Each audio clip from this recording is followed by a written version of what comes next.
శ్రీమాత్రే నమః. ఎవరైతే పుత్ర సంతానం కావాలని కోరుకునేవారో పుత్ర సంతానం కోసం ఆచరించవలసిన వ్రతం పుత్ర గణపతి వ్రతం. ఇది మార్చి 3 సోమవారం నాడు వచ్చినది. పాల్గొన మాసంలో వచ్చే శుక్లపక్షంలో చవితి తిథి నాడు ఈ వ్రతాన్ని ఆచరిస్తే పుత్ర సంతానం కలుగుతుందని వరాహ పురాణం చెప్పబడుతుంది.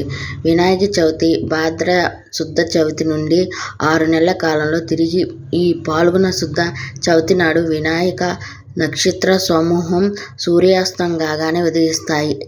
ఆ రోజున గణపతిని పూజిస్తే వారికి పుత్ర సంతానం తప్పకుండా కలుగుతుందని ధర్మశాస్త్రాలు చెప్పబడుతున్నాయి. వినాయక చవితి లాగానే ఆచరించుకునే ఈ పుత్ర సంతాన వ్రతాన్ని పూర్వకాలం సద్గుణ సంపన్నులు వీరులైన పుత్ర సంతానం కోసం రాజులు ఆచరించారని పురాణాలు తెలియజేస్తున్నాయి. వినాయకుని శిరస్సును ఖండించిన తరువాత పరమశివుడు వాత్సల్యంతో గజముఖాన్ని ఆ గణపయ్యకు అతికించి శివయ్య జగదంబతో కూడిన చిన్నారి గణపయ్యను ఒడిలో కూర్చోబెట్టుకుని దేవతలకు దర్శనం ఇచ్చారంట. అలా దర్శనం ఇచ్చిన గణపయ్యను దేవతలందరూ స్తుతించారు. అప్పుడు గౌరమ్మ వారికి ఎవరైతే పాల్గొన శుద్ధ చవితి నాడు దేవతలు చేసిన ఈ పుత్ర గణపతి స్తోత్రం ఎవరు సృష్టిస్తారో వారి వంశము వృద్ధి చెందుతుందని వరాన్ని అనుగ్రహించిందంట.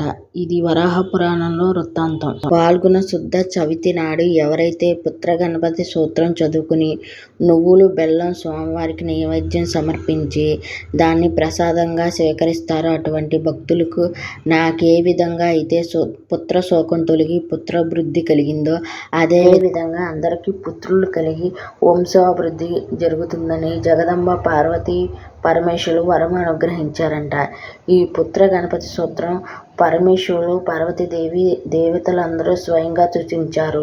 అటువంటి ఆ దివ్య సూత్ర పారాయణ చేయడం వల్ల వంశ దోషాలు తొలగి శక్తియుక్తులు కలిగి పుత్రులు జన్మిస్తారు. వరాహ పురాణ వచనం. అదేవిధంగా మొదటి సూత్రంతో డుండిరా అనే కాశీరాజు పుత్ర గణపతి వ్రతాన్ని ఆచరించి సత్ఫలితాలు పొందారంట. అత్యంత అద్భుతమైన ఈ స్తోత్రాన్ని పాల్గొన శుద్ధ చవితి రోజు 8 సార్లు పారాయణం చేస్తే విశిష్టమైన ఫలితం దక్కుతుంది.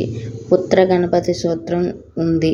మీరు దాన్ని చక్కగా చదువుకోవచ్చు. శ్రద్ధలతో ఎవరైతే అంకిత భావంతో ఉపవాసం దీక్షాబద్ధులై ఈ స్తోత్ర చదువుకుని గణపతిని మెప్పిస్తారో ఆ దంపతులకు ఆ కాలంలో పుత్ర సంతానం కలుగుతుంది. శృతి వచనం. పాల్గొన చవితి నాడే కాకుండా సంతానం కోరేవారు ఈ పుత్ర సంతానాన్ని కోరుకునేవారు ప్రతి చతుర్దశి ఈ స్తోత్రం చదువుకుంటే గణపతి ఆరాధిస్తే భక్తితో ఈ వ్రతాన్ని ఆచరిస్తే సంతానం కలిగి వంశాభివృద్ధి కలుగుతుంది. ఓం గం గణాధిపతయే నమః. వీడియో నచ్చితే ఒక లైక్ చేయండి. మరిన్ని వీడియోల కోసం నా ఛానల్ సబ్స్క్రైబ్ చేయండి, కామెంట్ చేయండి, షేర్ చేయండి. Thank you for watching.